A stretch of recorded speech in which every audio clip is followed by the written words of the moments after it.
Hello friends, welcome to lucky kitchen. இன்றைக்கி நாம் ஹெல்த்தியான ஈவினிங் ஸ்நாக்ஸ் எப்படி பண்ணுறதுன்னு பார்க்கலாம். அதுக்கு ஃபஸ்ட்டு 150 கிராம் கோதுமை மாவு எடுத்திருக்கேன்.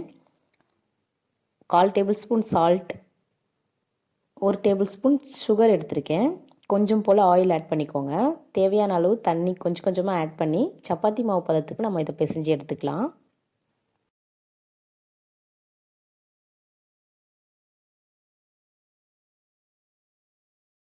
மாவு ரொம்ப சாஃப்டாகவும் இல்லாமல் ஆடாகவும் இல்லாமல் சப்பாத்தி மாவு பதத்துக்கு பிசைஞ்சு எடுத்துக்கோங்க. இந்த அளவுக்கு இருந்தால் போதும். மாவு 10 நிமிஷம் நம்ம நல்லா ஊற வைக்க போகிறோம். மேலே மாவு காயாமல் இருக்கிறதுக்காக இந்த மாதிரி ஆயில் தடவி நல்லா கலந்து விட்டுக்கோங்க.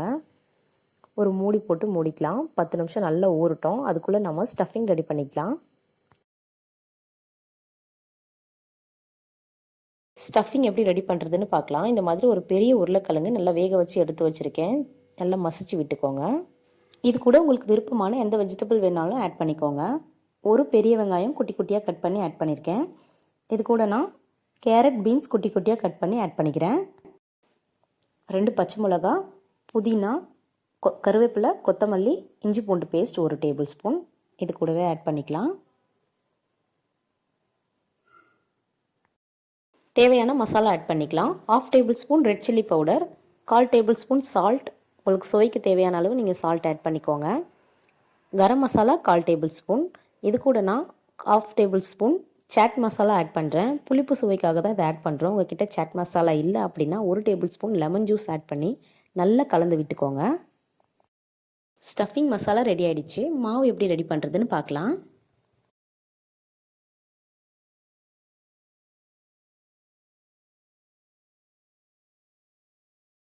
நம்ம மொத்த மாவையும் ஒரே டைமில் திரட்ட போகிறோம்.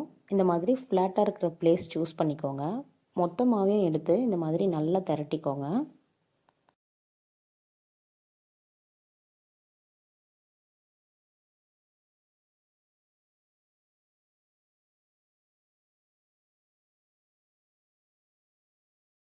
ரொம்ப மெலிசாவும் இல்லாமல் தின்னாகவும் இல்லாமல் சப்பாத்தியை விட கொஞ்சம் தின்னாக இருக்கிற மாதிரி திரட்டிக்கோங்க. இந்த பாருங்கள், இந்த அளவுக்கு இருந்தால் போதும். இது கூட நாம் ரெடி பண்ணி வச்சுருக்கிற ஸ்டஃபிங் மொத்தம் ஆட் பண்ணிக்கலாம். எல்லா ஸ்டஃபிங்கும் இது கூடவே ஆட் பண்ணிக்கோங்க.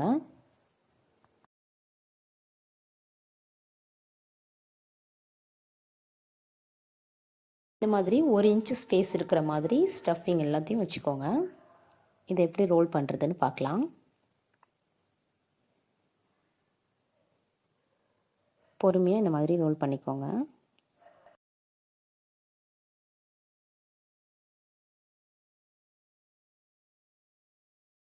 இந்த மாதிரி நல்லா ப்ரெஸ் பண்ணி விட்டுக்கோங்க.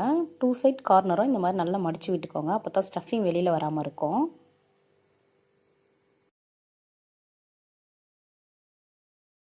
குட்டி குட்டியாக கட் பண்ணி ரோல் பண்ணிக்கலாம். கார்னர் நமக்கு தேவைப்படாது, அதை கட் பண்ணி எடுத்துருங்க. 1 இன்ச் இருக்கிற மாதிரி கட் பண்ணிக்கோங்க. பொறுமையாக கட் பண்ணுங்கள், ஸ்டஃபிங் வெளியில் வராத மாதிரி. இந்த மாதிரி ஸ்டஃபிங் வெளியில் வராமல் லைட்டாக ப்ரெஸ் பண்ணி விட்டுக்கோங்க.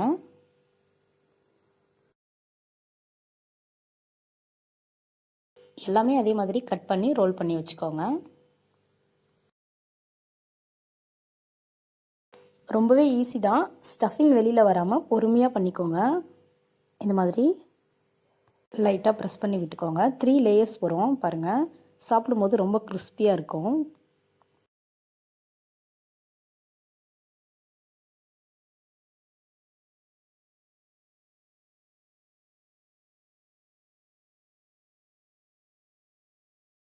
எல்லா மாவையும் இந்த மாதிரி ரோல் பண்ணி வச்சுருக்கோம். எப்படி ஃப்ரை பண்ணுறதுன்னு பார்க்கலாம். இந்த மாதிரி ஃப்ரையிங் பேன் எடுத்துக்கோங்க. பேன் இல்லை அப்படின்னா தவாவில் கூட ஃப்ரை பண்ணிக்கலாம். 100 ml ஆயில் ஆட் பண்ணியிருக்கேன். இது கூட நம்ம ரெடி பண்ணி வச்சுருக்கிற வெஜ் ரோல் ஆட் பண்ணிக்கலாம். இந்த வெஜ் ரோல் நம்ம கோதுமை மாவு ஆட் பண்ணி பண்ணுறதால ரொம்பவே ஹெல்த்தியான ஸ்நாக்ஸாக இருக்கும். ப்ளஸ் நம்ம வெஜிடபிள்ஸ் ஆட் பண்ணுறதால குழந்தைங்க கொடுக்கும்போது ரொம்ப ஹெல்த்தியான ஸ்நாக்ஸாக இருக்கும். 3 மினிட்ஸ் லோ ஃப்ளேம்லேயே ஃப்ரை பண்ணிக்கலாம். அப்போ தான் நல்லா கிறிஸ்பியாக இருக்கும்.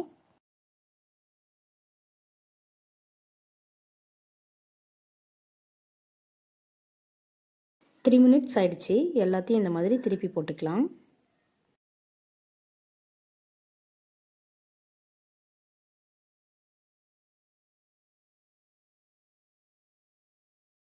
இப்போ இந்த சைடும் 3 மினிட்ஸ் ஃப்ரை ஆகணும். அப்போ தான் 2 சைடும் ஈவனாக குக் ஆகிருக்கும்.